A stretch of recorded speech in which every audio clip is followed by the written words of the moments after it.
हमारी सुंदरता तभी काम की जब सुंदर शिरोमणि प्रभु हमें स्वीकार कर ले। ये मरण धर्मा शरीर दीजेंगे तो क्या करेंगे, क्या करेंगे, क्या दे देंगे मरण धर्मा। इसलिए अति दुर्वारा इंद्रिय वैरिण आमर्दयंती सततम माम। गौर से देखो तो प्रभु दिखाई देने चाहिए, अन्यथा कुछ नहीं है इनमें। कौन सा सुंदर रूप है, कहां सुंदरता है, कहां सुंदरता रह गई है। बहुत विचित्र स्वभाव। आज जो हमारे समाज का स्वरूप बिगड़ता चला जा रहा है, बुरा जरूर लगेगा, लेकिन बाबा जी हैं, अगर हमारी बात नहीं तुम्हें समझ में आएगी तो तुम्हारी हिम्मत नहीं कि कोई कहे, इसीलिए हिम्मत से कह रहे हैं। ए भाई, ये अंग प्रत्यंग ढकने के लिए है, अंग प्रत्यंग ढकने के, इनकी पवित्रता, इनकी उज्जवलता, इसको आप बिखेरो मत। आपका चरित्र महान तो आपका जीवन महान हो जाएगा। इससे आप महान नहीं बन जाओगे, इससे महान नहीं बन जाओगे, नहीं नहीं। जितना पवित्रता, गांव के बड़े बूढ़े से, अब हमें तो पता नहीं, लेकिन हम अपने सामने देखा है इतना तुरंत हो गया। बूढ़ी बूढ़ी का पानी लाना तो पानी, घर में घुसेंगे तो ऐसे पूरा घर सावधान एकदम, ऐसे बड़े बुजुर्ग।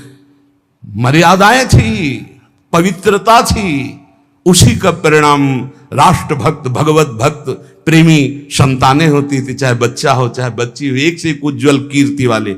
आज बच्चा बच्ची ऐसे हो रहे हैं, अपने माता पिता को पीट रहे हैं, अपमानित कर रहे हैं, मनमानी आचरण कर रहे हैं, और कह दो तो ऊपर से अंकुश आ जाए। तुम होते कौन हो कहने वाले, कौन होते हो कहने वाले? कोई किसी को कह नहीं सकता। नहीं, हम इसलिए कह सकते हैं कि हम शास्त्र, संत, गुरुजन, इनका अधिकार है समाज पर, और समाज का इनके ऊपर अधिकार है।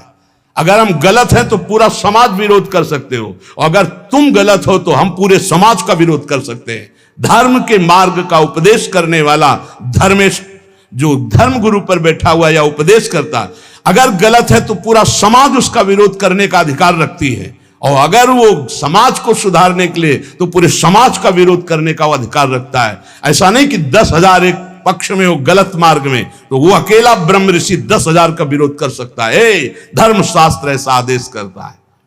आप विचार करके देखो, भगवान श्री राम जी को आदेश हुआ, तापस वेश विशेष उदासी 14 वर्ष राम वनवासी।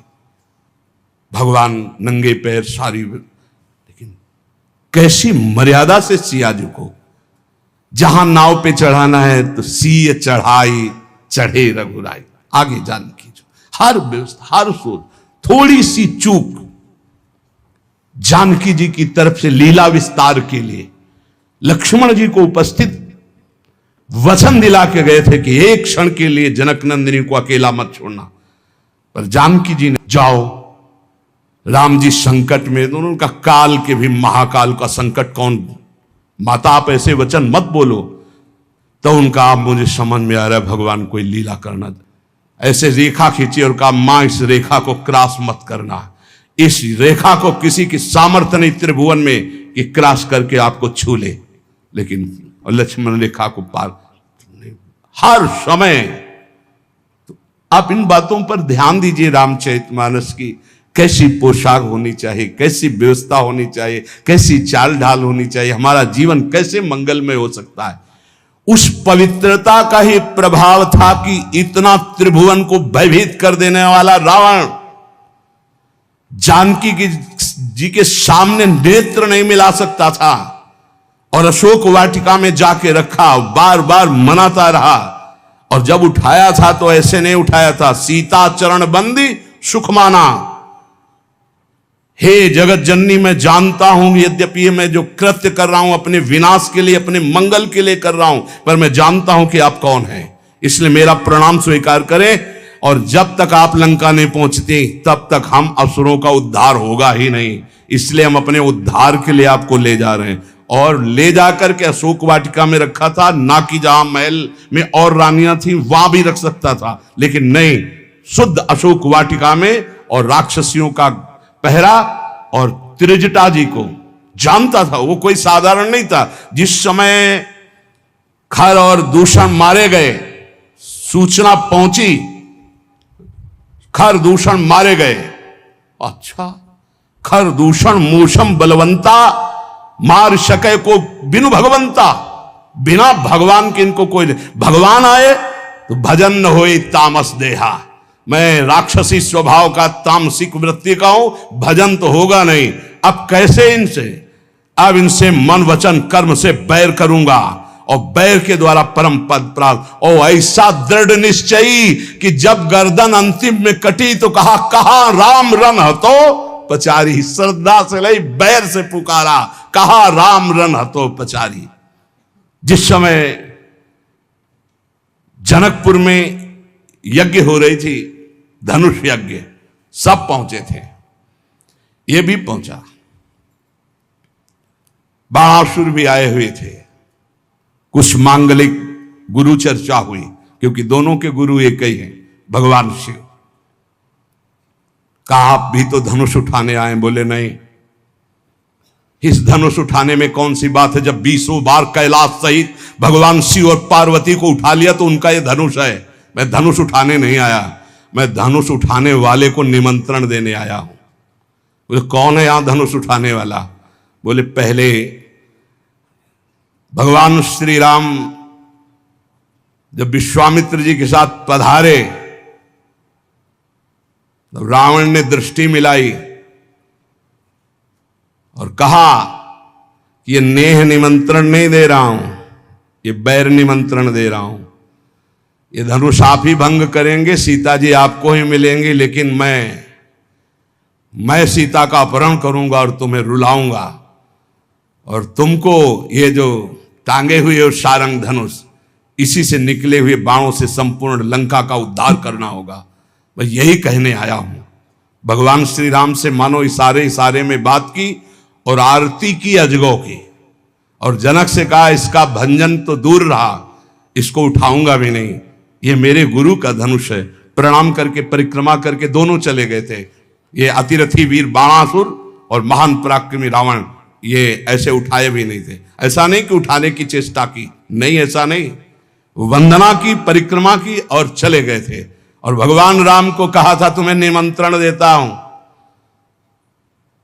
आकर पूरी लंका का उद्धार आपको करना है, इसलिए सीता जी से ब्याह तो आप करो और वास मेरे यहां करेंगे, क्योंकि इन्हीं के चरणों के प्रताप से ऐसी अपावन लंका पावन होगी। उन्मत्त में वो कुरते योषित दृष्टि दुष्ट मदेरे, जो हमारा शास्त्र कहता है उसको ध्यान दो।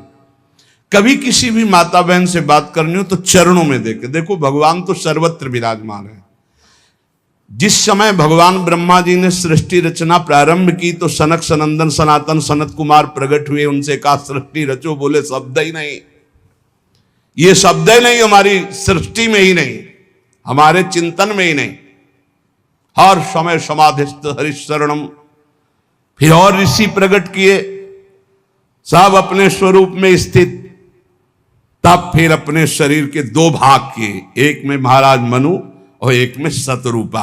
फिर ये परस्पर ऐसा आकर्षण प्रकट हुआ जिससे सृष्टि वर्धन, नहीं, सब ब्रह्म स्वरूप, सब भजनानंदी, भजन में ही डूबने के लिए। तब ब्रह्मा जी ने अपने शरीर के 2 भाग किए, वामांग से शतरूपा और दाहिनी भाग से महाराज मनु, और यहां से फिर ये मैथुन सृष्टि प्रकट हुई। जिसे भगवत मार्ग में, चाहे वो गृहस्थ हो या विरक्त, गृहस्थ है जिससे पाणी ग्रहण मात्र किया है उससे, विरक्त है तो संपूर्ण चराचर जगत में अपने इष्ट का भाव रखते हुए चलना है। नहीं तो अति दुर्वारा इंद्री वैरिण आमर्दयंती सततम माम।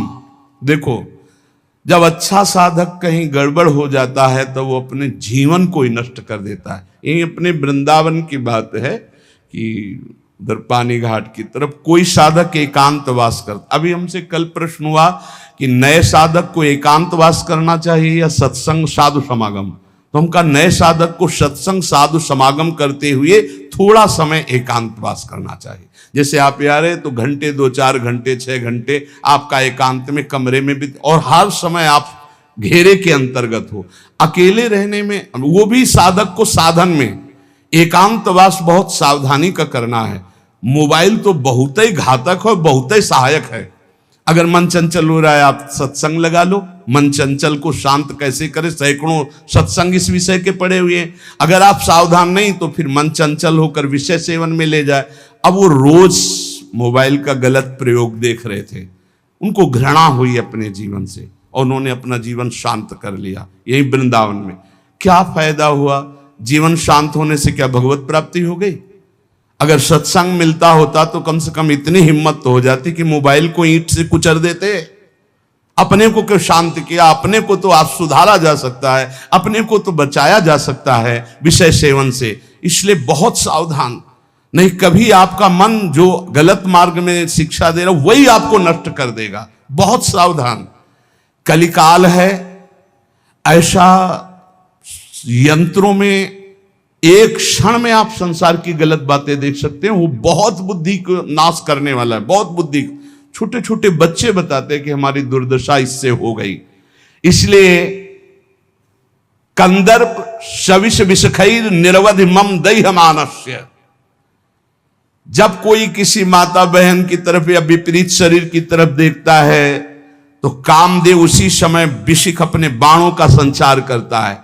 हाय, कैसे उसे शांति मिल सकती है जिसके हृदय को काम ने बेध दिया है, क्योंकि सतत चिंतन उसका चालू हो जाता है और बड़ी दुर्दशा हो जाती है, बड़ी दुर्दशा हो जाती है। मतलब इतना दुर्दशा और किसी विकार से नहीं होती जितनी काम विकार से होती है। इसलिए गोस्वामी जी ने भगवान से प्रियता के लिए मांगा है, काम ही नारी प्यारी जिम लोभी जिम प्रियदाम। तो उपासक सावधान रहे।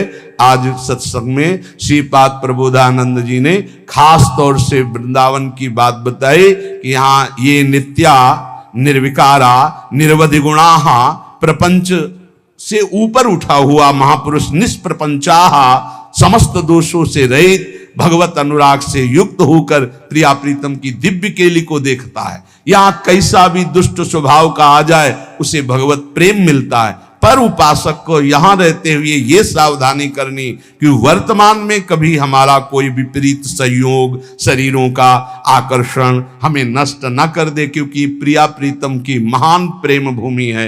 अपने को इस बात के लिए संभालना है। बहुत जन्म हम लोग गिरते रहे, बहुत जन्म पतित होते रहे।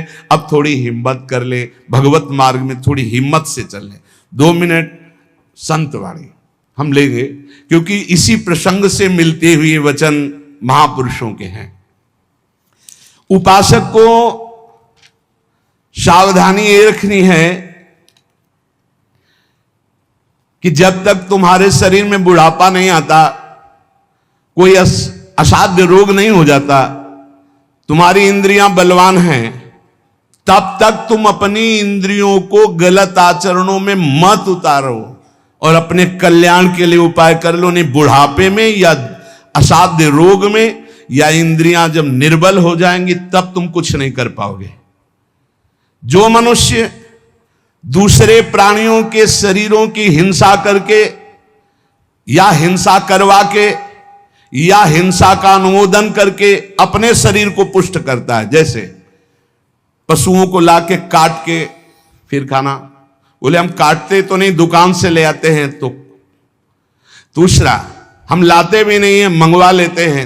तीनों को बराबर नरक मिलेगा। कर्ता प्रेरक अनुमोदन, प्राणियों की हिंसा करना, हिंसा करवाना, हिंसा का अनुमोदन करना, ये स्वभाव भगवत मार्ग से बिल्कुल विपरीत ले जाएगा। संतों की बातें, भगवत भक्तों की बातें, शास्त्र की बातें जहर जैसी लगेंगी ऐसे लोगों को। और अगर सुन लिया श्रद्धा से तो सुधार भी हो सकता है। किसी भी तरह से किसी भी जीव को मार करके खाना जो हमारे शास्त्र के विरुद्ध है, वो तुम्हारे लिए हिंसा और बहुत बड़ा पाप होगा। जीव तो सब में है, जीव बिना जीवे नहीं। मूरी में भी जीव है, गाजर में भी जीव है, आलू में भी जीव है, अरहर के पेड़ में भी जीव है, उर्द के भी पेड़ में, गेहूं के भी पेड़ में, लेकिन वो हमारे खाने के लिए शास्त्र सम्मत है। लेकिन ये दूसरे अन्य जीवों के मारकर खाने की बात मानव शरीर के लिए नहीं, राक्षसी भाव के लिए, जो राक्षस है उनके लिए है। संसार में जितने भी जीव हैं मन से, वचन से, शरीर से जब किसी को दंड नहीं दिया जाता तो अपने सारे पाप नष्ट होने लगते हैं और उसे कोई भी दुख भोगना नहीं पड़ेगा। उसके दुख देने वाले पाप कर्म क्षय हो जाते हैं। सभी जीव को चाहिए कि ये बात समझ लें, सब यहां जीना चाहते हैं, सब अपने शरीर को सुखी रखना चाहते हैं। अगर किसी भी प्राणी को तुम मारते हो या उबालते हो या खाते हो तो तुम्हारा नाश निश्चित है, तुम्हारी दुर्गति निश्चित है। अपने स्वार्थ के लिए, काम से, क्रोध से, भय से यदि किसी को पीड़ा पहुंचाते हो, काम से, चार लोग मिलकर किसी के साथ ऐसा अभद्र व्यवहार करना या मार देना या ऐसा कर देना, तुम ये सत्य समझ लीजिए कि तुम्हारी दुर्गति पक्की है। ये महापुरुषों के वचन है। जो श्रेष्ठ, परोपकारी, निश्चय पूर्वक दूसरों के दुख को दूर करने की बात करने वाले हैं, वही मानव जीवन धारण करने का लाभ लेते हैं। क्रोध से, लोभ से, भय से या हास्य से भी पापकारी बात कभी मत करो। पाप वाली बात हंसी मजाक में भी मत बोलो। जो साधक आत्मज्ञान प्राप्त करना चाहता है उसे चाहिए सत्य बोले, परमित बोले, थोड़ा बोले और संशय रहित बोले, परिपूर्ण स्पष्ट बोले, अनुभूत बोले और वाणी को चंचल ना होने दे, मर्यादा से बोले। ऐसा बोलने वाला साधु परमार्थ की उन्नति को प्राप्त होता है। सत्य बोले, थोड़ा बोले, संशय रहित बोले, परिपूर्ण स्पष्ट शास्त्र सम्मत बोले, जो बोले अनुभव से बोले, वाचालता रहित होकर बोले, वो परमार्थ का पथिक होता है। जो भाषा सत्य है पर कठोर है, दूसरे को दुख पहुंचा रही है, बड़ी रूखी बात है, वो नहीं बोलनी चाहिए। जिसे आत्मशोधन करना है उसे ब्रह्मचर्य रहना ही है, इसीलिए इसको शुरू किया। जिसे ब्रह्मचर्य रहना है उसे शरीर को चिकना बनाना, श्रृंगार करना, यह सब छोड़ देना चाहिए। काय को इसको अभी कुछ दिन बाद शरीर छूट जाएगा, फिर लकड़ी में जलेगा भाई। चाहे जितना इसे पाउडर लगा लो, चाहे जितना इत्र छिड़क लो, आग में जलेगा कुछ दिन। बोले कुछ दिन क्यों, अभी तो हम 30-40 साल ऐसे निकल गए। ऐसे अब पता नहीं 30-40 साल है कि नहीं है, ऐसे निकल जाएंगे। ब्रह्मा जी के यहां कमल की पंखुड़ी में जितने में सुई छेदो उतने में 1 वर्ष हो गया। अपने 100 वर्ष कितने हुए, 100 बार ऐसे ब्रह्मलोक में करे तो हो गया। अपने शरीर को ज्यादा श्रृंगार, सुख, सुविधा, प्यार मत दो। जितने से भजन बन जाए, धर्म बने, उतने ही दो। स्त्रियों का काम भाव से स्पर्श करना, संभाषण करना, देखना छोड़ दे। यदि आत्मशोधन करना है स्त्री साधक को पुरुष साधक से, काम भाव से, कैसे, किसी भी तरह से, बहुत सावधानी का विषय से आपको खुद निर्वाह करना है, कोई दूसरा निर्वाह करने वाला नहीं, दूसरे को सफाई देने की जरूरत नहीं। तीसरी बात, पहला है शरीर का श्रृंगार, दूसरा है स्त्रियों से संसर्ग, संभाषण, बातचीत आदि आदि। तीसरा है पौष्टिक और स्वादिष्ट भोजन। ये महान भयंकर हैं 3 बातें जो साधक को नष्ट कर देती है। शरीर का श्रृंगार करना, माताओं बहनों से काम भाव से युक्त होकर के इस तरह का व्यवहार, बातचीत, ऐसा आप सफाई पेश कर सकते हैं। भैया सफाई पेश करने की बात नहीं, आप खुद देख लीजिएगा। आपका अगर दृष्टि ठीक है, आपका भाव ठीक है, आपका व्यवहार ठीक है, भगवान को साक्षी करके, तो कोई दोष नहीं है। लेकिन यदि आप अंदर से दूषित हैं तो आप बचिए। और स्वादिष्ट बलिष्ठ भोजन, आत्मशोधन करने वाले उपासक को जरूरत नहीं, कोई जरूरत नहीं। ये घी, रबड़ी, रसगुल्ला, दूध और ये बादाम, पिस्ता, ये गृहस्थों के लिए बने, ये भगवत मार्ग के पथिकों के लिए नहीं, उनके लिए नाम रूपी बल और ब्रह्मचर्य का महान ताकत, एक अद्भुत बल, एक अद्भुत उत्साह, एक अद्भुत तेज बना रहता। बादाम में थोड़ी है, हलवा में थोड़ी है। बादाम हलवा खा के तो बेकार हो जाओगे। शुद्ध सात्विक थोड़ा अन्न एक बार डाल लिया शरीर पोषण के लिए, बस जल, व्यायाम, प्राणायाम, ब्रह्मचर्य, इससे बहुत बड़ा बल प्राप्त होता है। हमें निरंतर मन को वश में करना, मन को वश में करने के लिए ये शारीरिक बल की जरूरत नहीं है। शारीरिक बल तो अपने आप बना रहता है। उत्साह, एक आत्मिक शक्ति, एक बल, एक अलौकिकता रहती है, ये निकृष्ट आचरण करने से नहीं। स्वादिष्ट और पौष्टिक भोजन की कोई आवश्यकता नहीं ब्रह्मचारी के लिए कि 5 चम्मच उसमें दाल में घी डाल के और इस सब कर, फिर कैसे हजम करोगे। तपस्वी उपासक को चाहिए स्त्री के रूप की तरफ, उसके हास्य की तरफ, उसके मधुवचन की तरफ, उनके संकेत की तरफ, उनके हाव भाव की तरफ, या स्त्री उपासक को चाहिए पुरुष के ऐसे परस्पर चितवन को ना देखे, ना चिंतन करे, ना देखे, ना चिंतन करे।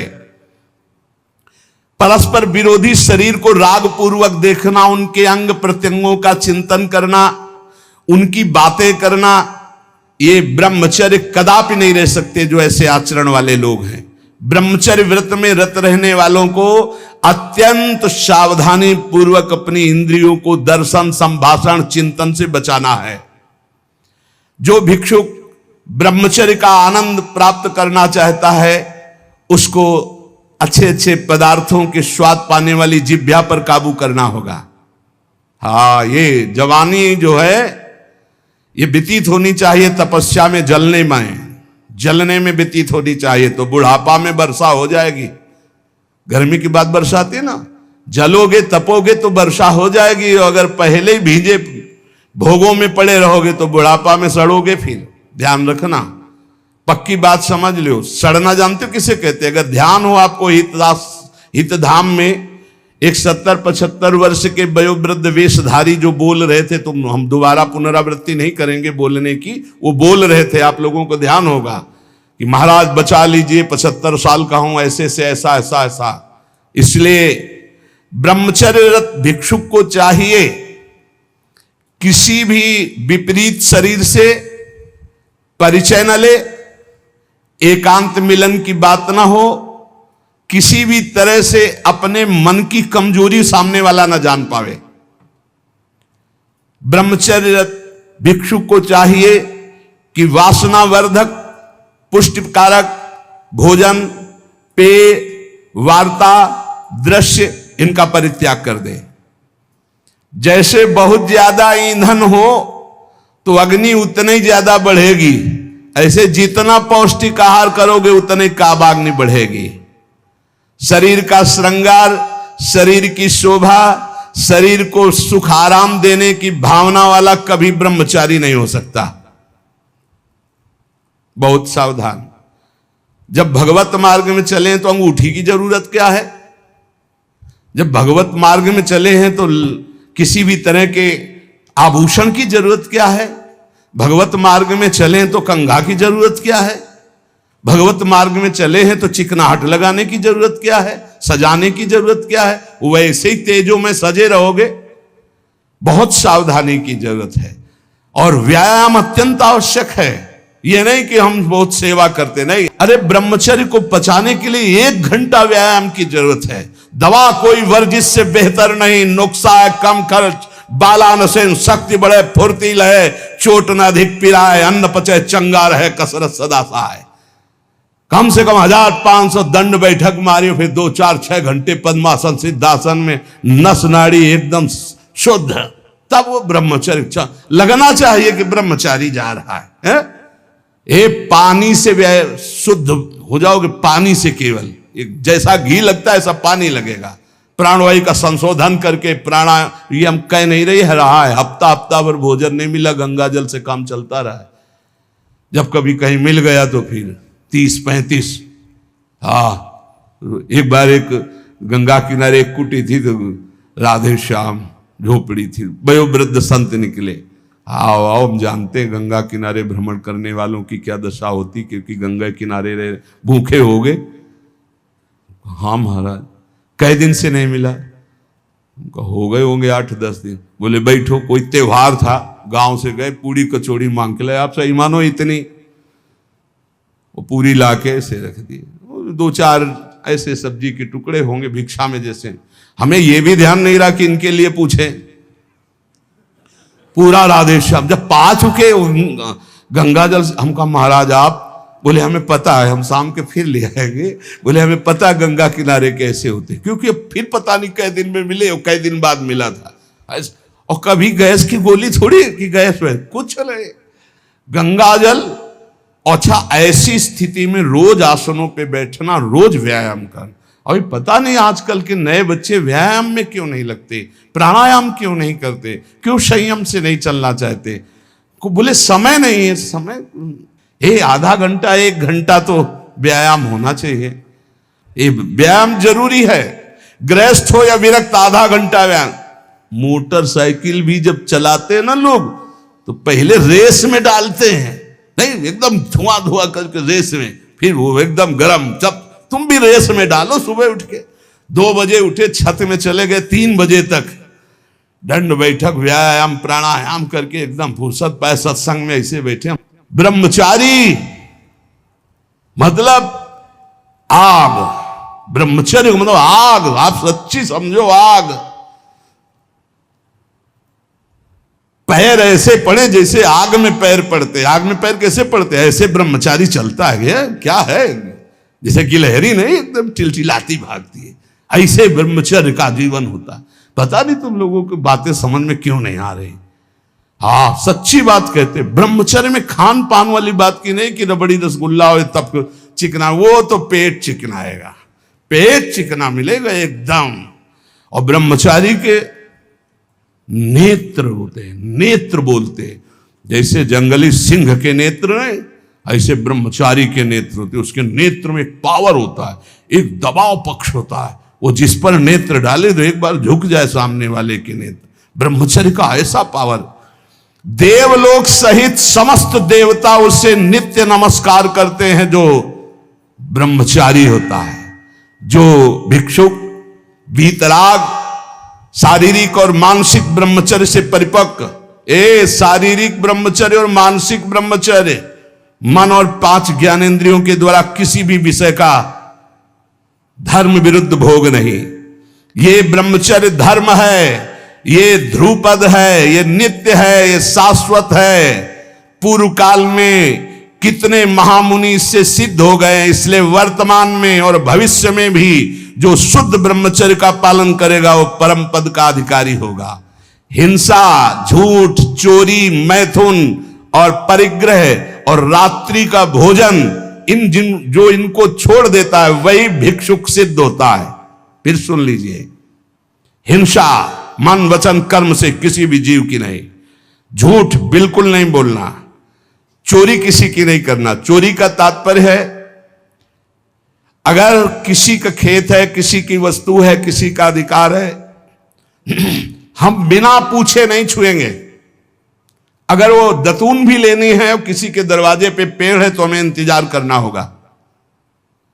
अगर पता चल रहा है कि गांव समाज की जमीन है, सरकारी जमीन है, किसी का अधिकार नहीं, तो हम उस वृक्ष से भिक्षा मांगेंगे, हमें एक दतून दे दीजिए। ऐसे नहीं है कि हम किसी वस्तु को स्वतः, जैसे गंगा किनारे बारी होती है और उनसे से आप फल तोड़ करके खा रहे हैं तो आप चोर हैं। यह नहीं कह रहे हमारा, नहीं, किसी की कोई भी वस्तु बिना भिक्षा किए नहीं लेना है। आगे है मैथुन का पूर्ण त्यागी वीतराग परमहंस, बैरागी, किसी भी तरह के अष्ट मैथुनों में से एक भी नहीं। और परिग्रह, दान नहीं, इसीलिए भिक्षा शब्द है। तुम हमें दे रहे हो, हम नहीं लेंगे, हमें जरूरत होगी हम मांग लेंगे, हम भिक्षुक हैं। ये उपासकों की, अच्छे जो उपासक उनकी रहनी होती, ले 100 रुपया नहीं जरूरत है हमें, आधा घंटा बाद जरूरत होगी तो हम किसी से मांग लेंगे, भाई अगर हमें जहां लगेगा तो हम 5 लोगों से मांग लेंगे अगर जरूरत है, लेकिन हम तुम्हारे देने पर नहीं लेंगे। तुम्हारे देने पर दान होगा और हमारे लेने पर भिक्षा होगी। हमें जब आवश्यकता होगा, जहां से श्री जी प्रेरित करेंगे, हम मांग लेंगे, हमें नहीं चाहिए। हिंसा, झूठ, चोरी, मैथुन, परिग्रह और रात्रि का भोजन, ये साधक कभी रात्रि में भोजन न करे। और सूर्य अस्त होने के 30 मिनट पहले या 30 मिनट बाद, बस इसके आगे नहीं जाना चाहिए। जिसको ब्रह्मचर्य रहना है, साधना में रहना है, एक 9, 10, 11 बजे आराम से आप खूब बतरा के अच्छे अच्छे पदार्थ पा रहे हो, ये सब साधना के खिलाफ बात है। अगर इस समय भोजन नहीं होता 4, 5, 6 सूर्यास्त के 30 मिनट पहले और 30 मिनट बाद तक, फिर आप पानी पी के काम चलाओ या दुग्ध ले लो 200-250 ग्राम। भोजन भरपेट मत करो, क्योंकि हमें 1 बजे रात्रि से जगना है, 2 बजे रात्रि से जगना है, हमें साधना में लगना है। और ठसाठस 11 बजे तक यहाँ पा लिए तो 10-11 बजे तक के लिए वो प्रमाद स्थिति पैदा कर देगा। रात्रि का भोजन निषेध है साधु के लिए, या तो सूर्यास्त होने के पहले या बस सूर्यास्त होने के बाद ही 30 मिनट बाद तक, मतलब 7, बहुत अधिक 7:30, 8, इसके आगे नहीं। 9, 10, 11, 12 ये सब नहीं। गृहस्थों की बात अलग। वीतराग परमहंसों का हमने स्वभाव देखा है, सूर्यास्त होते होते जो कुछ, बस फिर इसके बाद शांत। ये रात्रि का भोजन तो एकदम निषेध है, 8 के बाद तो पाना ही नहीं चाहिए, ये नियम बना लो। ये 5 कारण होने पर, उपदेश मिलने पर भी वो अपने जीवन में नहीं उतार पाता है। अभिमानी होने से, क्रोधी होने से, प्रमादी होने से, असाध्य रोगी होने से या भोगी होने से, ये 5 दोष होने के कारण गुरुजनों के उपदेश अपने जीवन में नहीं उतार सकता। अभिमानी होने से, क्रोधी होने से, प्रमादी होने से, असाध्य रोगी होने से या भोगी होने से। जो ब्रह्मचर्य नहीं रह पा रहा है, जो भोगी है, वो गुरु के उपदेश नहीं धारण कर सकता। जो असाध्य रोगी है वो बेचारा असमर्थ है, और जो प्रमादी है वो नहीं, और जो क्रोधी है वो नहीं, और जो अभिमानी है वो नहीं। जो गुरु की आज्ञा का पालन करता है, उनके इशारों को समझता है, उनकी आज्ञा में अपने प्राण समर्पित किए हैं, उसके अंदर संपूर्ण भागवतिक सद्गुण प्रकाशित हो जाते हैं। इसलिए उद्धत ना हो, नम्र रहो, चपल ना हो, शांत स्थिर रहो, मायावी मत बनो, सरल रहो, कोई नौटंकी नाटक नहीं, कौतूहली मत बनो, गंभीर रहो, किसी का तिरस्कार मत करो, सबको सम्मान दो, किसी से क्रोध वार्ता मत करो, क्षमा करो, अपने मित्रता का व्यवहार सुरक्षित रखो, शास्त्र का अध्ययन करो, पर शास्त्र के ज्ञान का घमंड मत करो। कोई भी तुम्हारे पर क्रोध करे, अप्रिय व्यवहार करे, तुम उसकी भलाई करो, ईश्वर से प्रार्थना करो कि उसकी बुद्धि शुद्ध हो। ऐसे उपासक को परम पद की प्राप्ति निश्चित होती है। जो श्रवण किया उसको मनन करो, आचरण में उतारो, नाम जप करो, जीवन इस जन्म में भगवान की शरण तक पहुंच ही जाए, भगवत प्राप्ति हो ही जाए पक्का। जो भी हास्य विनोद में भी सत्संग में कहते हैं वो केवल शिक्षास्पद कहते हैं। किसी का नीचा दिखाना या किसी का उपहास करना हमारा लक्ष्य नहीं, लेकिन आप उपहासपद आचरण ना करें। आप ऐसा कोई पहनावा, ऐसा कोई खान पान, ऐसा कोई नाटक ना करें जो हमारे सनातन धर्म के विरुद्ध है, जो हमारे शास्त्र के विरुद्ध है। उससे आपका पतन हो जाएगा, पक्का समझो। बहुत बड़ा प्रभाव होता है सात्विक आहार, सात्विक भेष, सात्विक चिंतन, इससे बहुत उन्नति होती है। और असात्विक आहार, असात्विक भेष, असात्विक मन माने आचरण, इनसे बहुत पतन हो जाता है। इतना पतन हो जाता है, आप सोचो, जिन माता पिता परिवार को प्राणों से अधिक प्यार किया जाता है, बुद्धि भ्रष्ट हो जाती है, काम से पीड़ित होकर वो अपने परिवार के गले काट देता है, भाग जाता है दूसरे पुरुष के साथ या दूसरी स्त्री। ये क्या बुद्धि भ्रष्ट हो गई। जिनकी पूजा करनी चाहिए उनकी हत्या कर देते हैं, जिनको हमें शीश पर आज्ञा उनके शीश उतार लेते हैं। ये बुद्धि भ्रष्ट हो जाती है। आप देख लो, समाज में देख लो क्या हो रहा है। इसीलिए हम अगर विनोद में भी कोई बात कहते हैं तो तुम्हारे मंगल के लिए कहते हैं। किसी को कभी कुछ चुभे, कभी कुछ कोई शब्द चुभे, उसका विचार करना वो बहुत ही कड़ुआ होगा, लेकिन आपको स्वस्थ करने लायक होगा। जैसे कुछ ऐसी औषधियां होती, कुछ ऐसे चूर्ण होते हैं, बड़े कड़वे होते हैं, नीम जैसे लगते हैं, लेकिन वो आपका परम मंगल करते हैं। इसलिए प्यारे, हमारा किसी को दुख पहुंचाना उद्देश्य नहीं, हमारा उद्देश्य तुम्हें परम सुख प्रदान करना। पर तुम अपनी स्थिति को, अपने धर्म को, अपने आचरणों को भूल गए और मनमानी आचरण कर रहे हो, इसलिए तुम्हें जरूर बुरा लग सकता है। जैसे शास्त्रों में बार बार ये आकर्षण की निंदा की गई। अब अज्ञान के कारण, न जानने के कारण, उस शास्त्रों को कहते हैं अरे स्त्री के शरीर की निंदा की, तो किसी के शरीर की कोई कौन सी वंदना की गई है? पुरुष का शरीर चाहे स्त्री का शरीर है तो पांच भौतिक परस्पर आकर्षण की निंदा की गई, परस्पर अधर्माचरण की निंदा की गई। अगर आप शास्त्र सम्मत बातों को विचार करके देखें तो आज जो हमारी दुर्दशा हो रही वो शास्त्र न मानने से हो रही, शास्त्र की आज्ञा का पालन न करने से हो रही। प्रातः काल उठ करके भूमि के चरण छूकर बड़े बुजुर्गों को नमस्कार करके भगवत आराधना करके अपनी दिनचर्या में जाते हैं, उनका देखो कैसा आचरण होगा।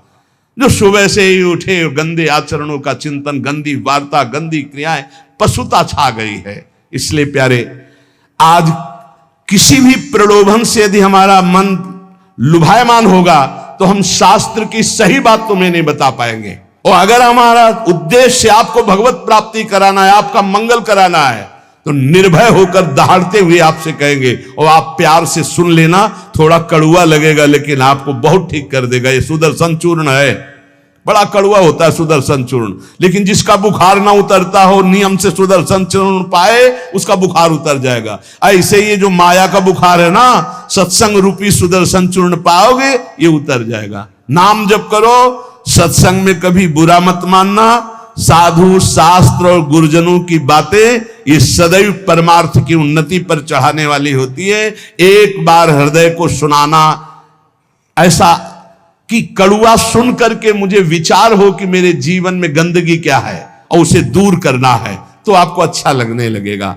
शास्त्र जब बोलता है तो सत्य बोलता है, धर्म प्रिय बोलता है, उसमें आपका परम मंगल छुपा होता है। इसलिए कभी कभी कोई बात ऐसी उपहासास्पद या कड़वी लगे तो आपके मंगल के लिए तस्मात् शास्त्रम प्रमाणम है। और जहां कभी किसी को संशय लगे कि आपने बात कही थी कहां से प्रमाणित है, तो आप हमसे हृदय से पूछ लेना, वो कहीं न कहीं लिखी होगी, आप देख लेना, कहीं न कहीं लिखी होगी। सात्विक कैसे वस्त्र धारण करने चाहिए शास्त्र आज्ञा करता है, चाहे पुरुष हो चाहे स्त्री हो, वस्त्रों का बहुत प्रभाव है। कैसे आपको श्रृंगार करना है शास्त्र आज्ञा करता है। पातिव्रत धर्म का पालन करने वाली सौभाग्यवती पत्नी अपने पति को रिझाने के लिए षोडश श्रृंगार करती है, बाहर नहीं।